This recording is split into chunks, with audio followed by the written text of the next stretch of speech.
Good morning, everyone, and welcome to the Bipartisan Policy Center. My name is Dennis Shea, and I am the Executive Director of BPC's J. Ronald Terwilliger Center for Housing Policy.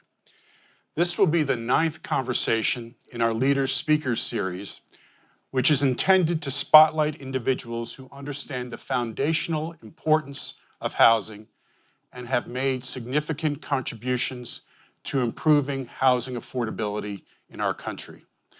Today, we are excited, I must say we are very excited to welcome a distinguished guest, Adrianne Todman, Acting Secretary of the U.S. Department of Housing and Urban Development.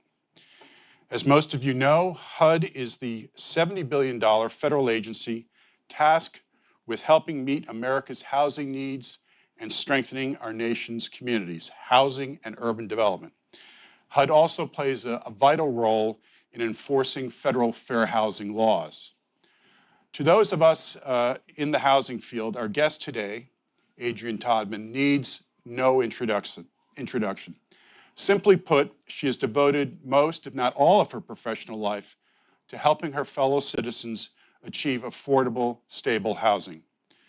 Before assuming her new position last month, Acting Secretary Todman served as the agency's Deputy Secretary, the number 2 official in the department, where she focused on both operational and policy priorities. These priorities included efforts to increase affordable housing supply and improve the agency's responsiveness to natural disasters.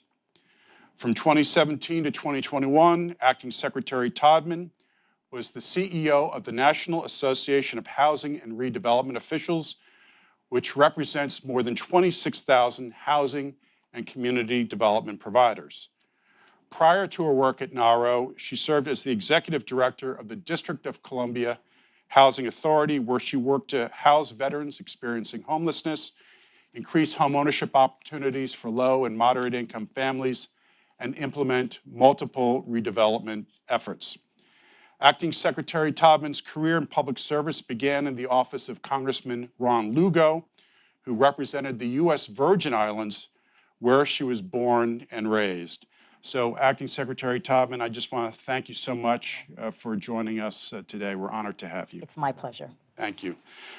Just got to do a little housekeeping. Before starting our conversation, let me remind our virtual audience that if you have any questions for our guest, you can post them to our Twitter X account at BPC_bipartisan using the hashtag BPCLive.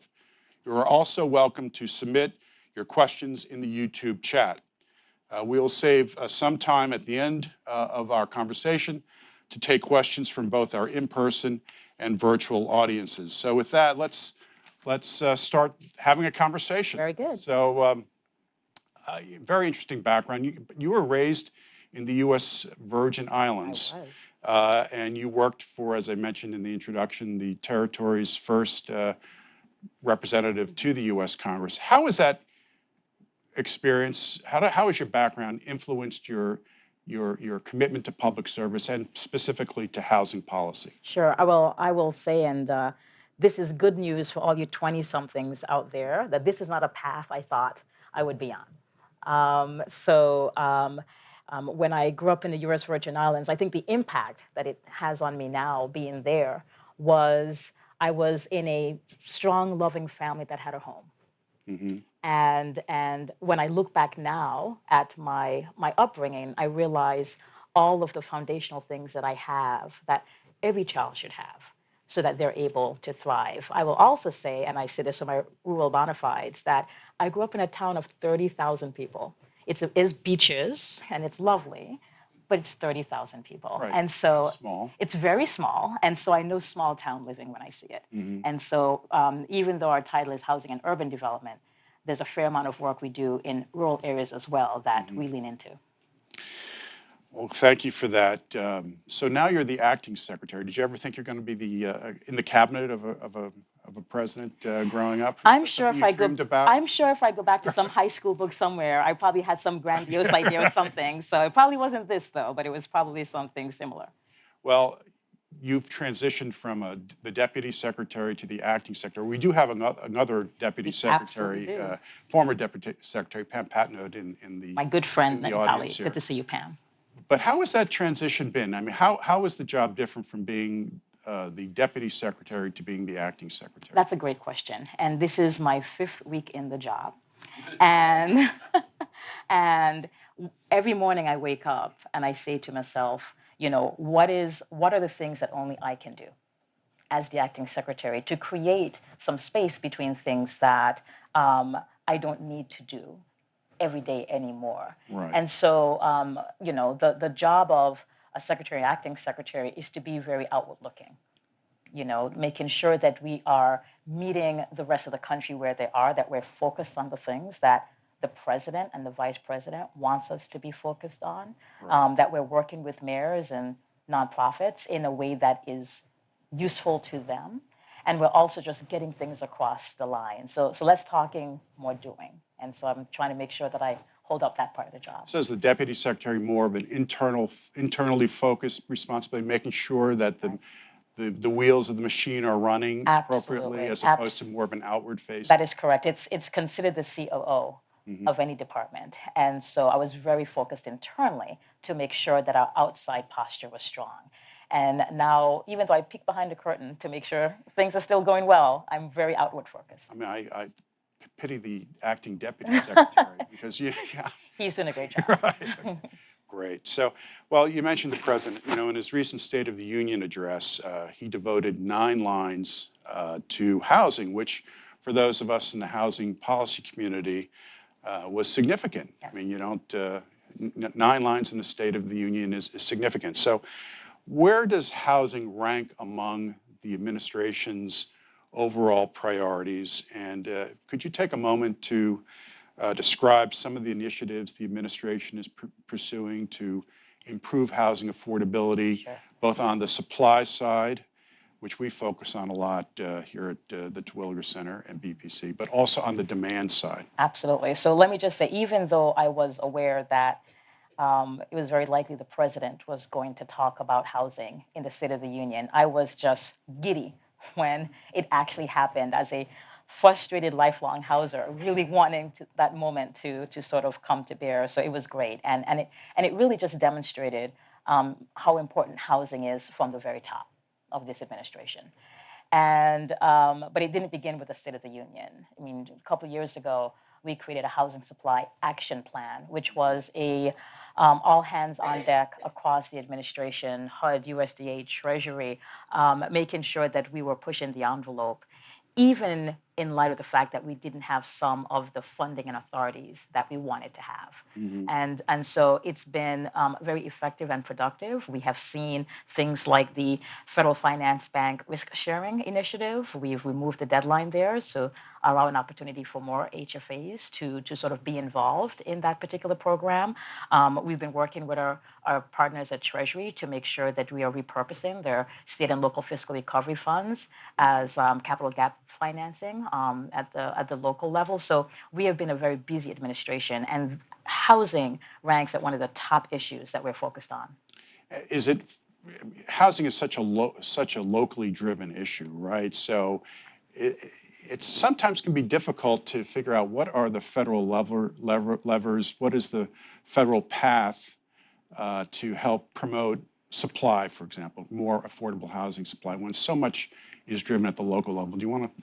I mean, you're absolutely right. It is a very localized experience. But you know, we provide funding. You know, HOME, which is the largest grant program for housing in the country. We certainly have the LIHTC program that the Treasury administers. We have all the funds that we have to help with operating subsidy, whether it's our project-based vouchers. So while it is very localized, we still play a significant role in helping housing agencies and developers and nonprofits build housing that is affordable. So housing will be built, right? And we have seen about 1.3 million units come online over the past year or so. What's critical to us, particularly at HUD, that we're building for those individuals who are lower and moderate income, who are really, really having some housing affordability issues right now. Do you see the housing affordability problem really as a sort of a mismatch between the demand, the great demand for housing, and available supply? Absolutely. I mean, I think that it's not lost on anybody who pays attention to this how far behind we are as a country in the number of units we need, upwards of about 3 million. And it began in just after the Great Recession, where it was hard to get credit. It was just hard to build. And there was a number of particularly single-family homes on the market that sort of absorbed some of the demand. But here we are. Several years later, and we do see that we have fallen behind. And so one of the reasons that we have been very intentional on our supply action plan, again, even in the face of not having all the resources that we need, is making sure we're doing everything we can to help localities and governors. One of the things that I'm particularly proud of is our pro-housing program. We talk a lot about resources, but we also need to make sure that we're creating an environment where housing can be built at all. Now, the pro-housing program, that provides grants to local communities? Right, it's a new program. It's going to provide 85... Funded by the Congress. Funded by the Congress, a very bipartisan way. $85 million that will go to states, localities, others, to really incentivize and motivate folks to remove the barriers to building more housing, whatever those barriers may be at the local level. And so we are poised and getting ready to release those awards this spring. Great. At the Terwilliger Center, we're very focused on an issue we think is not given as much attention as it deserves, and that is the preservation of the existing stock of affordable housing, because housing often, I mean, if you look at the numbers about with LIHTC, their affordability restrictions are going to expire a large number of units in the coming years. So, what steps do you think the government, the private sector, the nonprofit community can take to ensure that affordable housing remains affordable? Absolutely. While we need more, we have to take care of what we have. And I'll begin with the most vulnerable portfolio, and that's our public housing sites that are at about $70 billion of capital needs that we need for that particular portfolio. I think that our rental assistance demonstration program, RAD, has done a great job sort of repositioning many of those sites, but we still see a need out there, and many of us read the headlines, which just demonstrates the need. So we continue to make sure that we are working with local agencies, but we also have a new program for our privately owned asset housing portfolio, our multifamily portfolio, a new budget-based program that will help some of those owners address some of their long-term capital needs as well. In addition to that, we always partner with our local houses on the ground on ways to use HUD's existing funds to not just build, but to preserve, using home, certainly using our D4 program, using all the programs that we have. I'm going to try not to get too huddling. It's important. I mean, there's a bunch of houses. There's a bunch of houses here. You understand. You can get a little. You speak this language. Right. But we try to keep this an acronym-free Absolutely, zone. Absolutely. So we also want to welcome our C-SPAN audience who out there listening to us today. So, one issue that has really captured my attention and our attention at the Terwilliger Center is the issue of rising insurance costs and their impact on housing affordability. Insurance costs are going Yes, up and up. Some insurers are now not insuring homes in certain areas of the country. I know you recently testified about this issue in Congress. Could you tell us what HUD is doing? I have yet to meet a multifamily building owner who doesn't talk about sort of the pressures that insurance is bringing to their annual operating costs. I have yet to meet a single family owner, current or a first-time homeowner, who are having difficulties getting insurance that is affordable to them. Now certainly insurance is not something that sits inside of HUD's authority. But we recognize that there are things that we can do to be helpful. So about just under a year ago, I did create an internal working group to really scan the department to see what can we do. And so we looked at our multifamily portfolio, our single family. We looked at our public housing portfolio. We looked at what's the research that's out there that we need to pay attention to. Are there things that HUD is doing now by way of building more resilient housing that will help reduce insurance costs in months and years to come? And we have some immediate quick wins. Just last week, we announced a new wind and storm damage insurance initiative from our Office of Housing that we think will help in terms of ways that HUD is bringing its authorities to bear for our multifamily and single-family owners. So it's a focus of HUD. This is something that absolutely. Yeah. And in fact, it sounds like you've been working this issue for about a year. Well, we wanted to make sure we're being thoughtful about what we can do, and looking at things that we require, but also looking at things that we can do to meet the moment and have folks share. Many housing owners may not know ways in which they can send additional information to us that increases the amount of funds that HUD can provide them to deal with this cost. There is a larger issue, though, which is just rising insurance costs to begin with. And we are going to have a special session on that in the next month or so. Okay, great. Another important topic, many of us were maybe startled or surprised, not pleasantly, when the point in time count numbers were released earlier this year that showed more than 653,000 people were experiencing homelessness, an increase of 12% from 2022. So in your it's a complex problem, but in your view, what are the root causes of homelessness, and what should the federal response be? It was disheartening to see that increase across all the subpopulations for unhoused brothers and sisters across the country. But I want to have us all keep in mind that that point in time count occurred in January of 2023.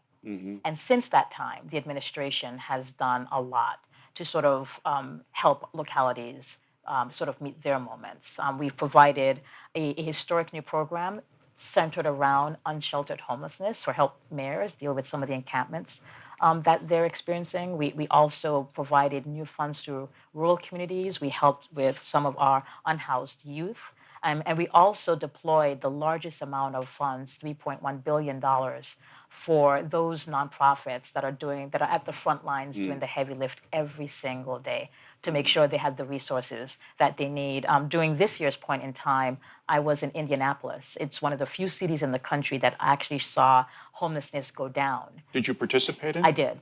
I did participate. Saw their homelessness, their overall homeless numbers go down, just to sit with them and understand what their experience is like, things that they think are working. So as I travel the country, I'm able to sort of share some of that thoughts with other mayors. Well, speaking of Indianapolis, what would you consider, what are the local communities that are doing good things or getting this job done? Yeah, I think it's just a high level of coordination. I mean, homelessness seems very simple when you think about, look, there's someone I see there at the corner who needs help. One of the things that works effectively is when there's a high level of coordination between those frontline people who are dealing with unhoused individuals, with the folks who have housing, folks who are administering vouchers. And so where we experience high levels of coordination and political intentionality to try to make sure we are dealing with this, I think we see some wins. But I will say this, we always need resources to make sure that we are meeting that intentionality. And it's one of the reasons why the president in each one of his budgets has been very intentional in asking for more rental assistance to help folks who are not just homeless, but are at risk of homelessness, including older Americans who we're seeing beginning to experience some homelessness risk as well. Yeah, I think senior homelessness is the fastest rising cohort. I think we have the boomers are booming. Yeah. And so we're trying to make sure we're taking care of that very vulnerable population. Right. Yeah. Well, thank you. I mean, we had a webinar with Henry Cisneros, BPC's board chair, on the issue of homelessness, and we had the mayor of Los Angeles, Karen Bass, the former mayor of Houston, Yes. Anise Parker, and the point was made in that webinar that this issue of leadership and this issue of coordination, particularly that was Mayor Parker's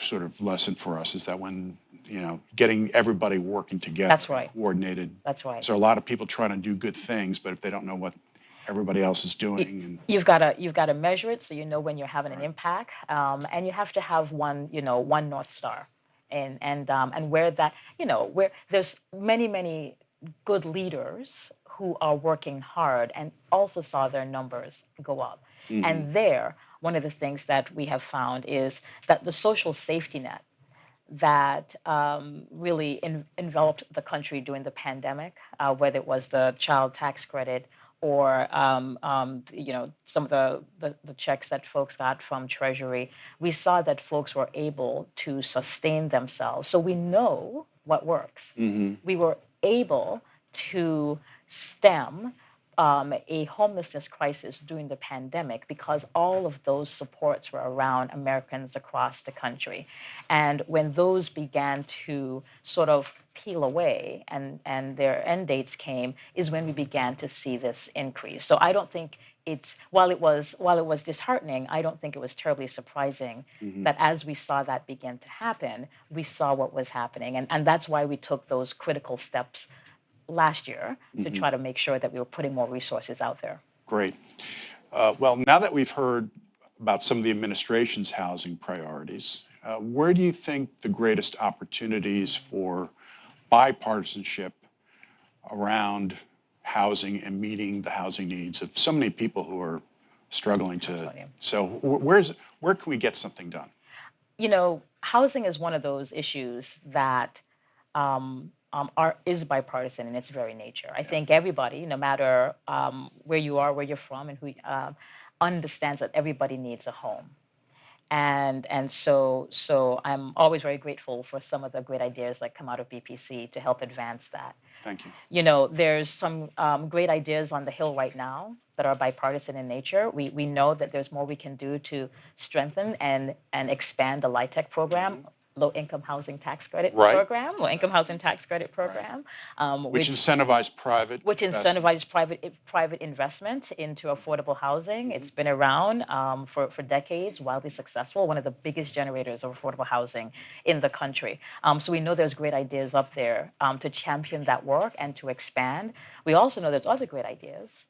Because we know that first-time homeowners are finding it difficult to find that first home. They might have a down payment, they might be ready to go, but they literally can't find a home. And so there's other ideas up there that help sort of kickstart having some starter homes built to use Neighborhood Homes Investment Act as an example. And I think that those are the kind of things that we look to Congress to embrace because we think it will make a difference. Yeah, well, here, we strongly support the Affordable Housing Credit Improvement Act, which unbelievably has like 218, don't hold me to that number, are sponsors, both Republican and Democrat, evenly divided, and the Neighborhood Homes Investment Act. So getting both of those bills over the finish line would be, I think, make a big difference. It's a bipartisan in nature, and I hope Congress will act.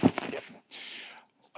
Well, let's talk about the demand side. We just talked about the supply side, which seems to be where most of the bipartisanship is. But the Housing Choice Voucher Program is an incredibly important program. Helps more than 2.3 million low-income households afford the rent in the private rental market. But unfortunately, some estimates are about 40% of people, after waiting maybe months, if not years, to get a voucher, are simply unable to utilize the voucher. They can't find a willing landlord. So what can be done? And landlords complain, some landlords complain that it's administratively burdensome. The inspection process takes too much time. And they have mortgages too, and need the rent to pay their own mortgage. So I mean, what can be done to, at least administratively, to increase landlord participation in the housing choice Right. voucher Well, to program? your point, there's like 1 in 4, 1 in 5 eligible households receive a voucher from the federal government. And so we know we need more from a demand perspective. As it relates to things that we can do from in our authorities, we have been pushing out the door, and I will say I've been helping to push as well, making sure that some of the relief that the department received to administer the program years ago through a law that's called HOTMA, that we're getting those rules across the finish line so we can help local agencies sort of administer the program. One example of that, and something that's already been done, is being able to use some of the federal funding very flexibly so we can get people into units. But we know that the program is very complex. As somebody who's actually run a voucher program, Yes. it is very complex and we can do a lot better. And those are conversations we're having now. Like, what more can we do? I think we're quietly beginning to hit a wall on the things that HUD can do with its authorities. And so we have been talking to the landlord community. HUD has had dozens of stakeholder engagements across the country to talk to landlords about what makes a difference in running this program. We know what that is. And so we're formulating some ideas now, looking at what we can do, but certainly sort of maybe a legislative agenda that we need to have. Yeah, maybe a lot of what is legislatively mandated. That is correct. Some of these inspection requirements are That is correct. legislatively mandated, so HUD can't just. But I will say, one of the things I hear from landlords is they recognize the need, but they also see sometimes the different ways in which the program is administered, Right. sometimes even in the same region. So we're also working with the administrators of the program, housing agencies, to lift up those best practices so we can try to house people quickly and encourage more landlords to be involved in the program. Okay, well, that's wonderful. I know your team at PD&R and Yes. PIH That's are, right. are working hard. Policy development and research. Oh, I Public and Indian violated the housing. rule. See, I there did you some go. I acronyms. gotcha. Thank you. Slap on the wrist. Thank you for correcting me on that. I slipped there. We believe that factory-built housing, not on-site, but factory-built housing presents an opportunity. Yes. To increase the supply of homes quickly and efficiently without jeopardizing quality. And so, what do you see as the most significant barriers to greater adoption of factory-built housing in the marketplace? And what is HUD doing in this area? I know it regulates manufactured housing. Yes. So we do. We are the owners of something called the HUD code. It feels very serious. HUD code for manufactured housing. But we're doing a lot of work in terms of, from a policy perspective, but also from a building perspective on modular housing. Each year, for the past 3 years, we've hosted this phenomenal event, our Innovations in Housing Showcase, right on the National Mall. Right. Where So it is an amazing event. It is People amazing. should go. If you ever loved a tiny home and you want to see one in real life, not on TV, Right. you want to come down to the National Mall. I think it's June 6th through 8th or 7th through 9th. Lots of homes will be built on the mall. But in addition to just sort of making sure people understand that modular and manufactured housing isn't what it was 20, 30 years ago. Right. We're also seeing, you asked about what some of the barriers, it's some of the local rules. A lot of folks still think that modular and manufactured housing is sort of the 1960s, 1970s sort of trailer parks. And so their vision of innovation is not that. And so we are working with folks who want to introduce modular and manufactured housing. By folks, I mean mayors and county executives, on ways that they can do that. In fact, we have a program for that. It's a new program that's called the PRICE program. Okay. It's about $200 million. I think it might be on the street now. I might have the dates wrong, where we are finding ways to really lift up this concept of innovations in housing and also to protect those communities that are living in manufactured housing communities and making sure that they are okay. We know we have built housing the same way for decades now, and we think it's time for us to, particularly in a supply crisis, to be able to think not just about credit and about how many units do we need to build to keep up, but also how to do it in new ways. We have new financing tools that we've put on the street for accessory dwelling units or ADUs, just in case, No, those are very important. Yeah. those are very important. So we're doing everything we can at HUD to sort of lift up these innovations. Well, that's great. Another issue is this issue of natural disasters. Unfortunately, we're seeing too many of them, and the president's budget supports authorizing the Community Block Development Grant Disaster Recovery Program. I'm going to use an acronym. CEBG. When you're in DC, you just can't not do it. I know. Rather than continuing the practice of Congress just appropriating emergency funds to HUD when disasters strike. So how would this authorization affect the program in practice, and why do you think it's needed? Yeah. So HUD's disaster recovery program, I like to say, is the program that is helping communities when they're no longer in the headlines.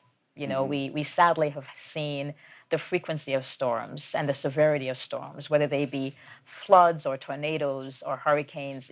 I'll say that this is a very personal issue for me, being a daughter of the Caribbean and whose own family has been impacted and they've been displaced because of hurricanes. And so it is an issue to not have this critical community intervention not be authorized. What it means is that HUD right now, we are unable to have the kind of responsiveness that mayors and leaders need us to have, governors need us to have, Democrat or Republican need us to have when people are at their most vulnerable, right? There is, disaster recovery is community development on steroids. I've been to Mayfield, Kentucky, very tiny town. A tornado came through. Town was effectively just wiped out. Just wiped out. I've been to Florida after Ian in Fort Myers and seen some of the disasters there, and I've been to New Jersey. I've been to Maui after the wildfires there. Just horrific moments for people and their leaders. So this program is more than a program. It is almost a healing that communities need to be able to stand back up and get back to where they need to be, and something that helps families, of course, get there as well. And so it certainly needs to be authorized. We've set it in multiple of our proposals right now, and we are waiting. Great. Well, I'm going to open it up the floor to questions. We have a microphone, and if anyone would like to ask a question, just raise your hand and please identify yourself and any organizational affiliation you might have. So let me warn you, you can ask, and I may or may not answer. Right. Hi, I'm James. I was actually surprised to learn Henry Cisneros' webinar that the continuum of care is actually quite relatively new. I think it was developed by him and then deputies Cuomo, I think, COC. I was just curious to know what your relationship was with the COC, developing the COC as deputy, and also if you could explain what the COC award competition is and how those are criteria, how those are distributed. Right. So I'm going to show my age just a little bit. Well, you can't compete with that. I did not play a hand in the creation of continuums of care, but I was in the Weaver building as a much younger staffer when the concept was created by the leadership that you just mentioned. And what we try to do is make sure that our continuums of care, which again are the nonprofits who are at the front line of helping our unhoused brothers and sisters and neighbors across the country, have the resources and the technical assistance that they used. And deploying the highest amount of funds ever to them, $3.1 billion earlier this year, was something we were very proud of. We know that they're working extraordinarily hard. And we always want to make sure that they know that HUD is here to help. And so it's a great concept. It shows a true public-private partnership with the nonprofits, and it's work that we continue to support. You're welcome. Question over there.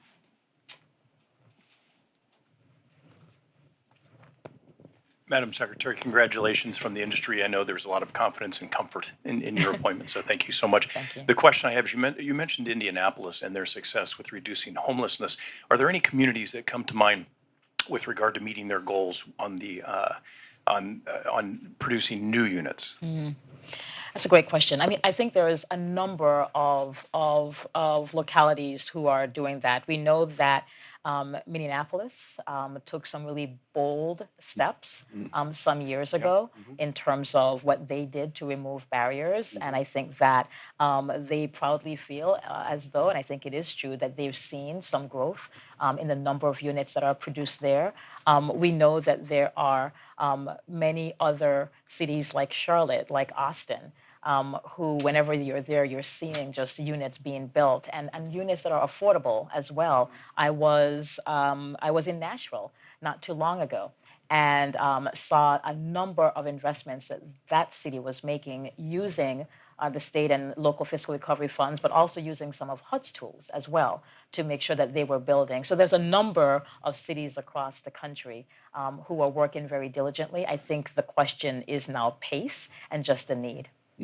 I'm going to just interject on it. I know there are a couple of more audience questions, but this is from our virtual audience. It's on the issue of homelessness. Can you speak to the lessons learned from the joint HUD VA supportive housing programs and how they can shape further action on this issue? So I think we're talking about the VASH program, Right. which is a unique. So imagine one department trying to solve a complex issue. Imagine having two departments working together to solve a complex issue. But that's exactly what HUD and Veterans Affairs is doing with its VASH program, which, if there's any lesson learned through VASH, is that we have the capacity to reduce homelessness in some parts of the country, eliminate homelessness for veterans when properly resourced. With the use of VASH, we saw a reduction of veterans' homelessness by 50%. 50%. So we know that it can be done. And so I think that it just shows, if we were to expand the voucher program writ large, the kind of impact it could have. Instead of serving 1 in 4, 1 in 5, we're serving, substantially more Americans. So VASH is a great model of what we can do, and it also pairs services for the needs that some veterans have who are coming off the street. So it's a great program. We work very closely with Secretary McDonough and his team to make sure that it's being used effectively. Thank you. I think we have Seth Appleton. Hey, Seth. Secretary Todman, congratulations on your new role. I think it's great for the department and the country's housing needs. Building off on the last question, taking it a little bit different direction, it seems like a lot of the programs at HUD and the work that it does currently requires kind of close collaboration, partnership with other agencies or other stakeholders on the ground. In the housing finance system, there's a similar need, particularly kind of in the world post the Housing and Economic Recovery Act that was enacted during the financial crisis, which created the Federal Housing Finance Agency across the street. And HUD continues to play a really important role in mortgage finance policy, as does FHFA. How do we ensure that there is close kind of coordination and collaboration between those two agencies to ensure that we're kind of responsibly and sustainably expanding access to mortgage credit, rather than just kind of shifting share back and forth between HUD or FHFA or, at the GSEs, the VA, USDA? There are just so many different agencies that play a role in this space, and so I would love to hear your thoughts on how to ensure that there's collaboration and coordination in that area. Thank you, Seth. Good to see you. So I've got to say that perhaps, and somebody can sort of push back on this, when I say perhaps, I don't think there's been as much collaboration as there is now between HUD and FHFA.